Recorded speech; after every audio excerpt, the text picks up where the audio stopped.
Hello everyone. आज हम लोग देखेंगे करंट अफेयर मॉक टेस्ट का सेट नंबर 2 जो कि बिहार दरोगा 1799 पोस्ट, बीपीएससी एईडीओ, बीएसएससी सीजीएल या किसी भी स्टेट पीसीएस के लिए इम्पोर्टेंट है, लाइक बीपीएससी 72। तो आते हैं पहले क्वेश्चन पे। प्रतिष्ठित केंटन आर मिलर पुरस्कार प्राप्त करने वाले पहले भारतीय कौन बने? मैं यहाँ पे ऑप्शन नहीं पढ़ूंगा, सीधे आंसर बताते हुए चलूंगा। तो ऑप्शन ए आपका यहाँ पे सही आंसर होगा, डॉक्टर सोनाली घोष। प्रतिष्ठित केंटन आर मिलर पुरस्कार प्राप्त करने वाले पहले भारतीय कौन बने? तो ऑप्शन ए आपका यहाँ पे सही आंसर होगा, डॉक्टर सोनाली घोष। अब इनके बारे में थोड़ा डिटेल में देख लेते हैं।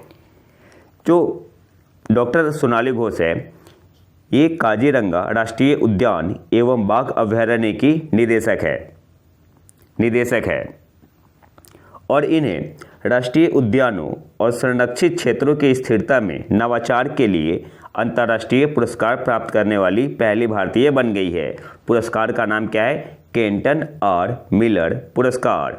उन्हें 10 अक्टूबर को अबू धाबी में आयोजित एक समारोह में इक्वाडोर के रोके सिमोन सेविला लारिया के साथ संरक्षित क्षेत्रों पर विश्व आयोग world commission on protected areas द्वारा गठित केंटन आर मिलर पुरस्कार से सम्मानित किया गया। और जो केंटन आर मिलर अवार्ड है, कब एस्टेब्लिश हुआ था? 2006 में और हर एक 2 साल पे दिया जाता है और इम्पॉर्टेंट है, यही से आपसे एग्जाम में क्वेश्चन पूछता है। अगले क्वेश्चन पे आते हैं। कौन सा राज्य या केंद्र शासित प्रदेश खेलो इंडिया बीच गेम्स 2025 की मेजबानी करेगा?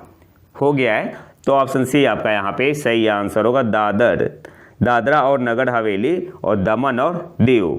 कौन सा राज्य या केंद्र शासित प्रदेश खेलो इंडिया बीच गेम्स 2025 की मेजबानी करेगा?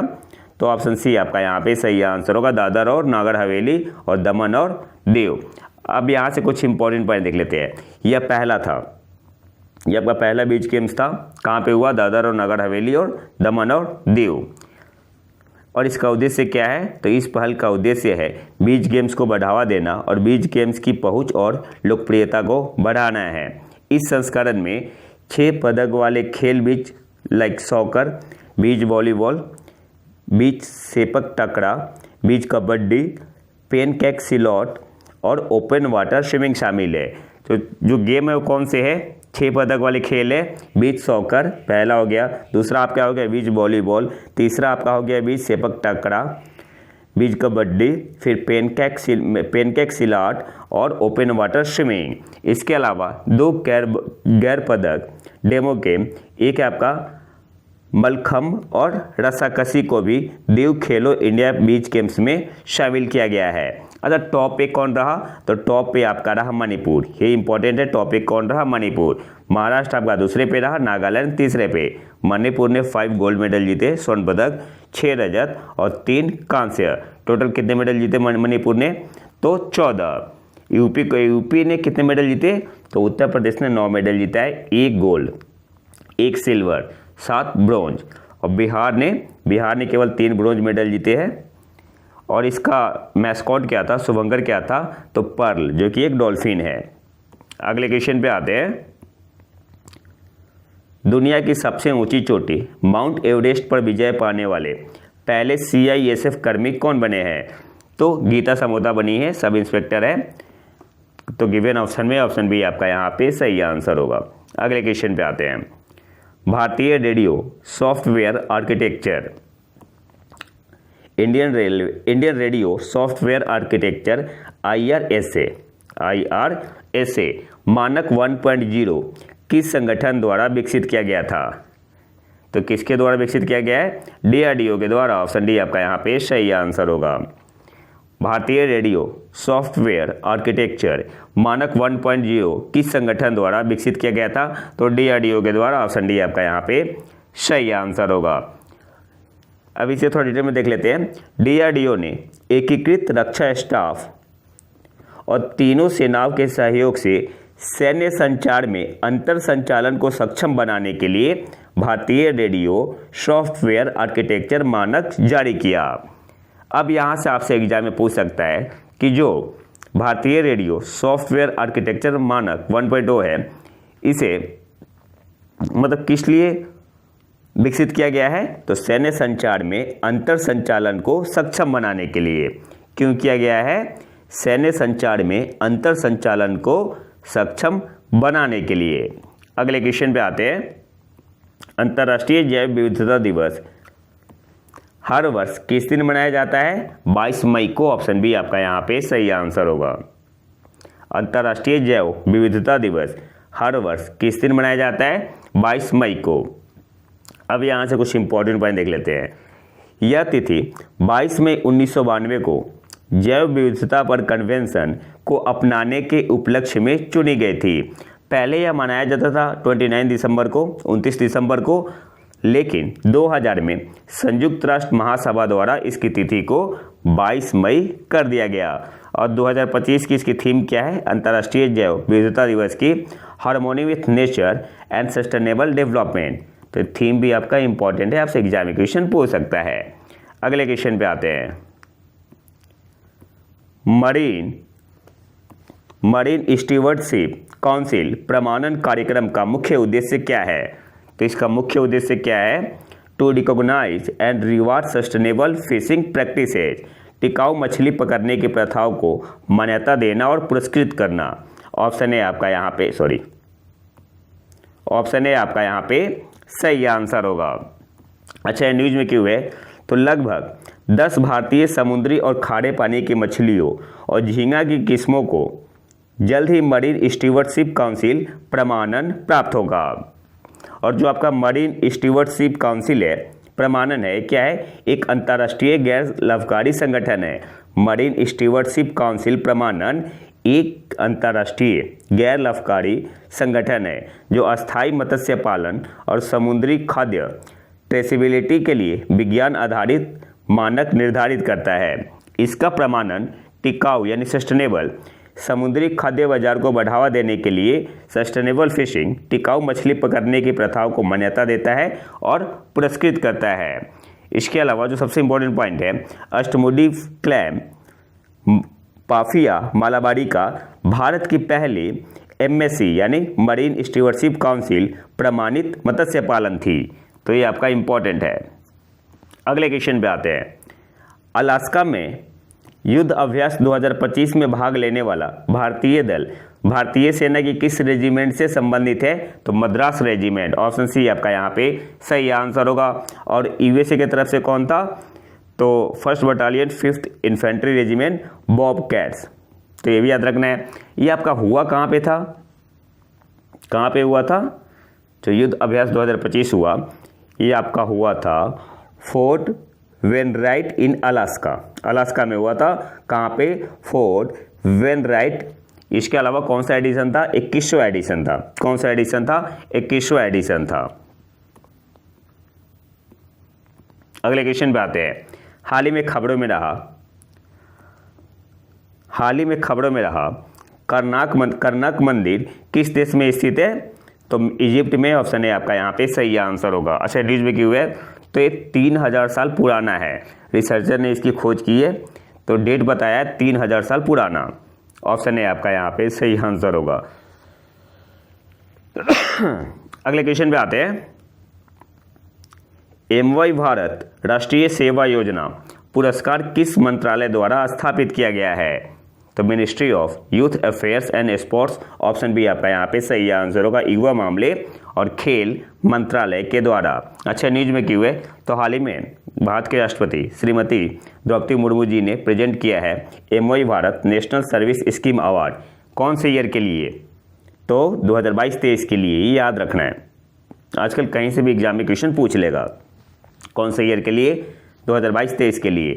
और जो आपका MY भारत NSS अवार्ड है, यानी MY Bharat national service scheme, ये कब आपका इसकी स्थापना कब हुई थी? तो इसकी स्थापना हुई थी 1993-94 में। किसके द्वारा? By the ministry of youth affairs and sports. अगले क्वेश्चन पे आते हैं। अक्टूबर 2025 में अबू धाबी में विश्व संरक्षण कांग्रेस में शामिल होने वाला IUCN का सबसे नया राज्य सदस्य कौन है? तो आपका आर्मेनिया बना है। ऑप्शन है आपका यहाँ पे सही आंसर होगा। अक्टूबर 2025 में अबू धाबी में विश्व संरक्षण कांग्रेस में शामिल होने वाला IUCN का सबसे नया राज्य सदस्य कौन बना है? तो आर्मेनिया बना है। ऑप्शन ए आपका यहाँ पे सही आंसर होगा। इसके अलावा यहाँ से कुछ इंपॉर्टेंट पॉइंट और याद रखना है। IUCN का हेडक्वार्टर कहाँ पे है? इसका हेडक्वार्टर कहाँ पे है? तो ग्लैंड, जो कि कहाँ पे है? स्विट्जरलैंड में है। कहाँ पे है? स्विट्जरलैंड।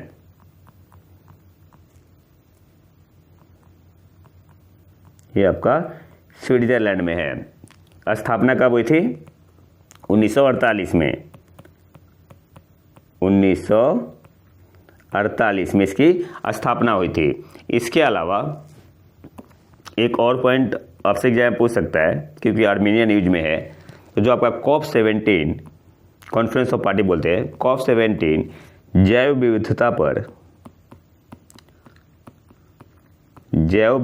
पर संयुक्त राष्ट्र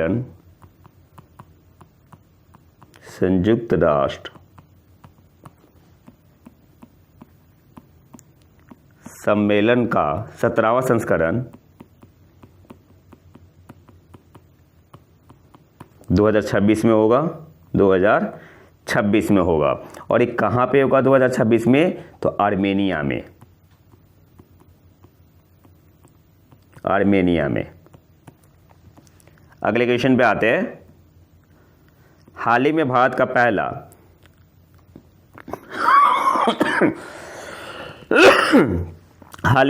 पहला मेंटल हेल्थ एम्बेसडर किसे नियुक्त किया गया है?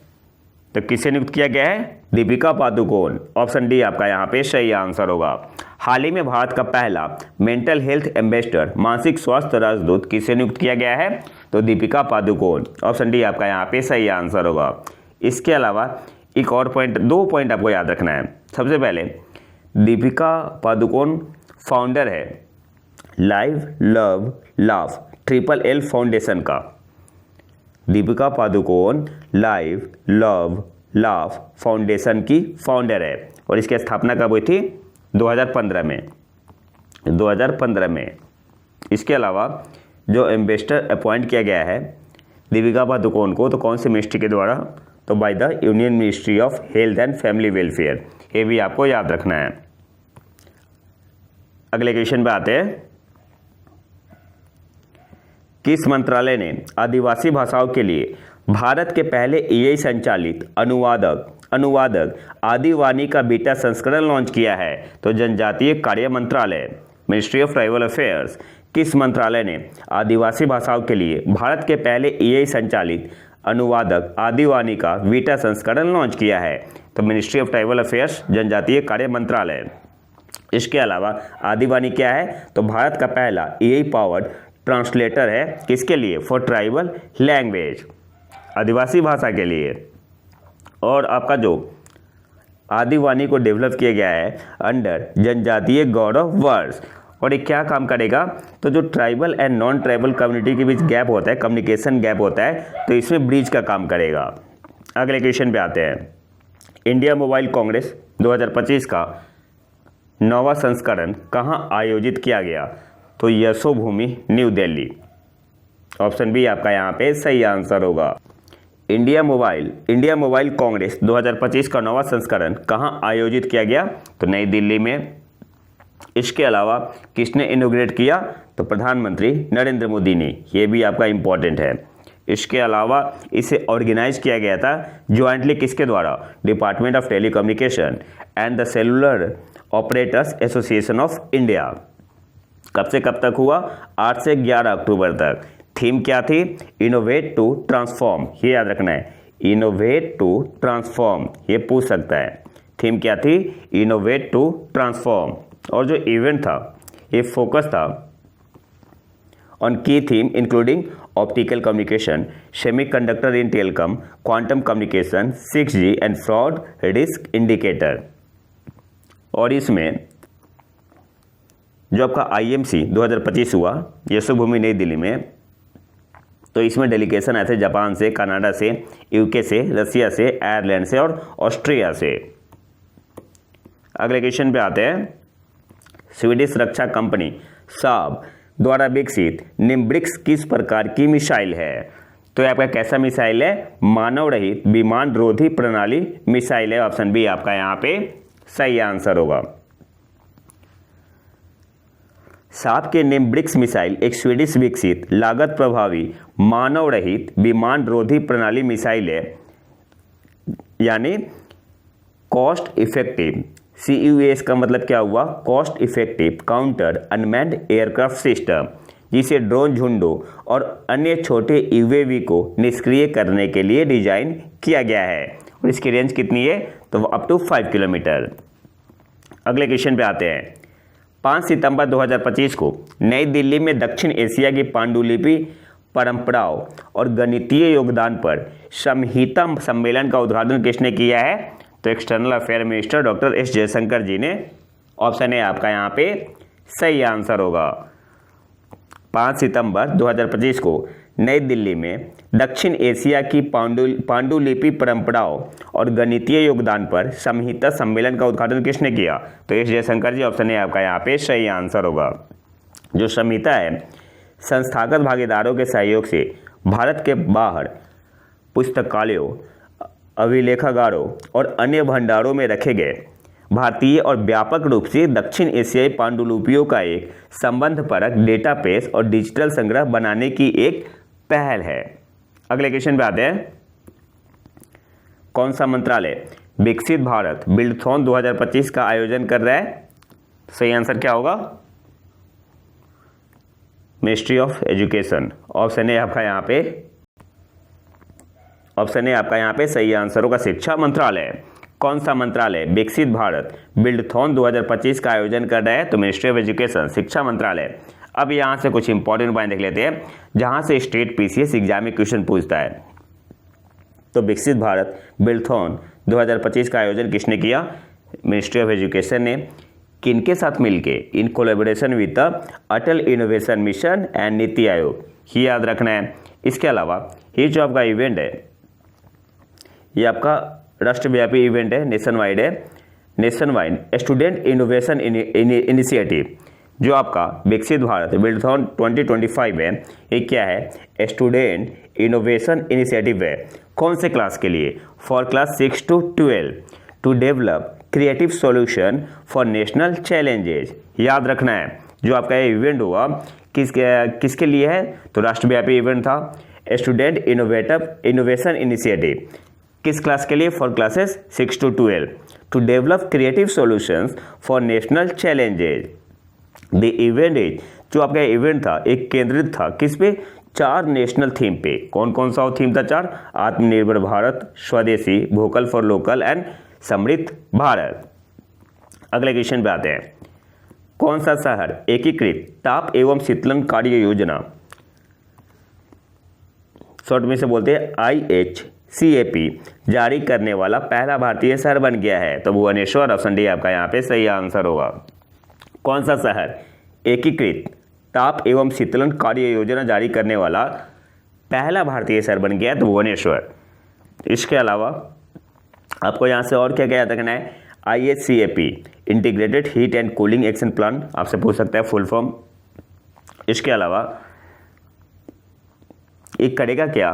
तो यह बढ़ती तापीय तनाव, मतलब क्या हुआ? हीट स्ट्रेस और शीतलन की बढ़ती मांग की परस्पर संबंधित चुनौतियों का समाधान करता है। और यह योजना अंतर्राष्ट्रीय पर्यावरण स्थायित्व एवं प्रौद्योगिकी मंच iForest द्वारा सिंगापुर ETH केंद्र के सहयोग से विकसित की गई है। तो इस पॉइंट को भी आपको याद रखना है कि किसके द्वारा डेवलप किया गया है। दूसरा पनडुब्बी रोधी युद्धपोत INS एंड्रोथ कहाँ तैनात किया गया है? तो ये आपका तैनात किया गया है विशाखापत्तनम। कौन से स्टेट में? आंध्र प्रदेश। दूसरा पनडुब्बी रोधी युद्धपोत INS एंड्रोथ कहाँ तैनात किया गया? विशाखापत्तनम, आंध्र प्रदेश में। ऑप्शन सी आपका यहाँ पे सही आंसर होगा। अच्छा, इसे बनाया किसने है? INS एंड्रोथ को, जो कि क्या है? तो आपका पनडुब्बी रोधी युद्धपोत है जिसका नाम INS एंड्रोथ, तैनात किया गया है विशाखापत्तनम आंध्र प्रदेश में। और इसे बनाया किसने है? तो garden reach ship builders and engineers GRSC, जो कि कोलकाता में है। और जहाज का नाम लक्षद्वीप द्वीप समूह के एक द्वीप के नाम पर रखा गया है। अगले क्वेश्चन पे आते हैं। सरकारी औद्योगिक प्रशिक्षण संस्थानों के आधुनिकीकरण के लिए भारत सरकार द्वारा शुरू की गई योजना का नाम क्या है? तो पीएम सेतु। ऑप्शन बी आपका यहाँ पे सही आंसर होगा। अब इसे थोड़ा डिटेल में देख लेते हैं। प्रधानमंत्री ने 60,000 करोड़ रुपए के निवेश के साथ केंद्र प्रायोजित योजना, ये याद रखना है किस टाइप का योजना है, तो सेंट्रली स्पॉन्सर्ड स्कीम है, केंद्र प्रायोजित योजना है जिसका नाम है पीएम सेतु। अपग्रेडेड आईटीआई के माध्यम से प्रधानमंत्री कौशल और रोजगार परिवर्तन, इन्होंने शुभारंभ किया। प्रधानमंत्री नरेंद्र मोदी ने इस योजना में देश भर में 1000 सरकारी आईटीआई का हब एंड स्पोक मॉडल में उन्नयन करने की परिकल्पना की गई है। इससे उन्नत बुनियादी ढांचे, जो इंपॉर्टेंट पॉइंट है केवल वही दिखेंगे, उन्नत बुनियादी ढांचे, आधुनिक ट्रेडों, डिजिटल शिक्षण प्रणाली और इंक्यूबेशन सुविधाओं से युक्त समूह तैयार किए जाएंगे। और योजना के कार्यान्वयन के प्रथम चरण में पटना और दरभंगा के आईटीआई पर विशेष ध्यान दिया जाएगा। इसके अलावा ये जो आपका पीएम सेतु है, इसमें जो ग्लोबल को फाइनेंसिंग सपोर्ट है, कहाँ से है? एक तो वर्ल्ड बैंक और दूसरा एशियन डेवलपमेंट बैंक से है। और पीएम सेतु का मतलब क्या हुआ? प्रधानमंत्री, पीएम स्टैंड्स फॉर प्रधानमंत्री skilling and employability transformation through upgraded, तो ये याद रखना है आपको। और आखिरी क्वेश्चन पे आते हैं।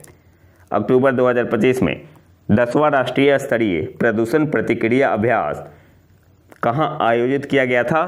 तो आपका कहाँ आयोजित किया गया था? चेन्नई में। कौन सा एडिशन था? तो 10वां एडिशन था। ऑप्शन ए आपका यहाँ पे सही आंसर होगा। तो ये तो था हमारा आज का लेक्चर। अगर आपको इसका पीडीएफ चाहिए तो आप हमारे टेलीग्राम चैनल प्रतीक IQ करंट अफेयर को ज्वाइन कर सकते हैं। और अगर वीडियो पसंद आए तो लाइक करें और चैनल को सब्सक्राइब जरूर कर ले। मिलते हैं नए वीडियो में नए टॉपिक के साथ, तब तक के लिए नमस्कार, जय हिंद।